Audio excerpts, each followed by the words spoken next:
Our body is made of billions of cells, which are arranged to form organs. Approximately 1.5 meters of DNA are stored in each cell.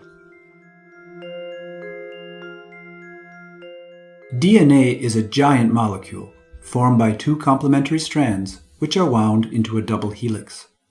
The hereditary message is chemically coded along the DNA molecules. There are 4 different elements which make up the code and which are referred to as bases. Their sequence determines our genetic heritage. These bases combine to form an amino acid. Proteins are all amino acid chains. The DNA sequences contain genetic information, which are referred to as genes, and which carry the manufacturing drawing for all the proteins of a cell. DNA undergoes permanent attacks, and there are numerous aggressive agents. The following could be mentioned: solvents and pesticides, combustion smoke, viral aggressions, ultraviolet radiation, and ionizing radiation.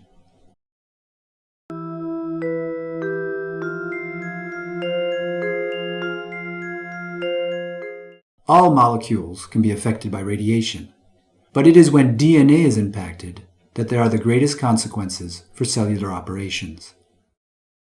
The action of ionizing radiation on DNA may be direct, as well as indirect, via the water contained inside the cells. Water consists of free radicals. These free radicals, which are chemically very reactive, damage the DNA molecules located nearby.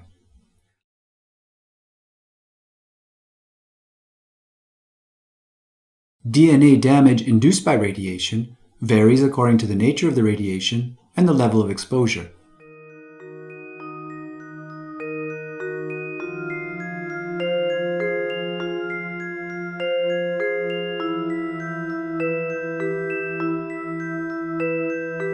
Luckily, the cell has been provided with extremely efficient repair systems.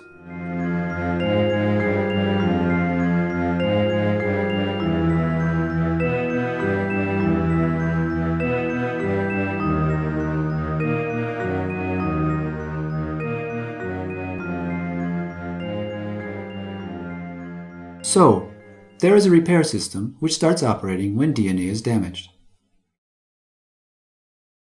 In most cases, the repair works, but sometimes errors in the genetic code persist. These are referred to as mutations. The future of a badly repaired cell is uncertain. It can be identified and eliminated by the immune system, or survive without any consequences for the body. However, both cases can affect our health, when cells die in great numbers, or when they are transformed into cancerous cells. If the radiation dose is high, a significant number of cells will be damaged and will die. This will involve effects which are referred to as deterministic effects. High doses generate systematic effects on the people who have been exposed. Their severity depends on the dose of exposure, on the size of the body area which has been exposed, and on the type of organs which have been affected.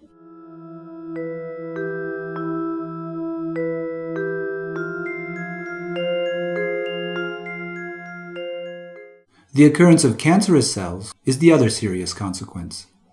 However, as opposed to deterministic effects, this effect does not systematically affect each person who has been exposed. The development of a cancer cannot be predicted at the scale of an individual. Only the risk of occurrence in an individual can be estimated. Such effects are referred to as stochastic effects.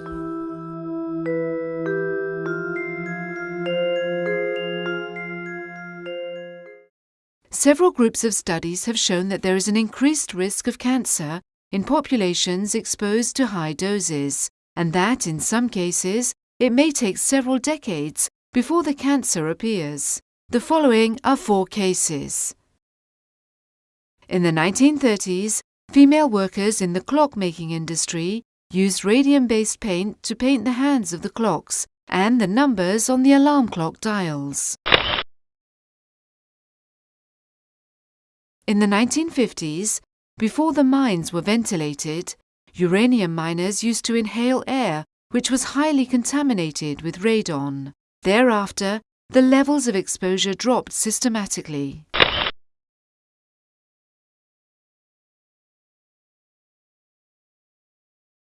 The bombs of Hiroshima and Nagasaki in August 1945 caused the immediate death of 200,000 people.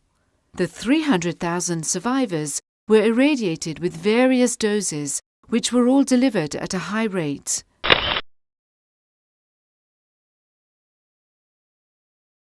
For more than 30 years, the survival rate for cancer patients has steadily increased as progress has been made in the medical field. But secondary cancer caused by treatment is still a risk. Despite efforts to target only cancerous cells during radiation treatment, the rays still touch the healthy surrounding tissue and may have carcinogenic effects.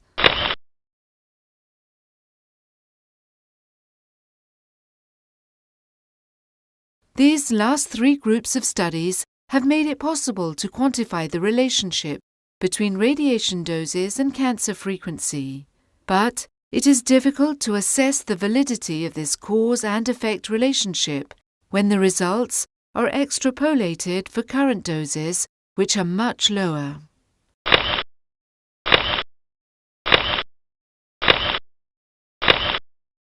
In order to determine if these extrapolations are accurate, studies are also conducted on low doses and dose rates. As there is no scientific evidence, a careful attitude involves considering that effects exist at low doses. As regards radiation protection, actions are conducted on the basis of this principle of precaution.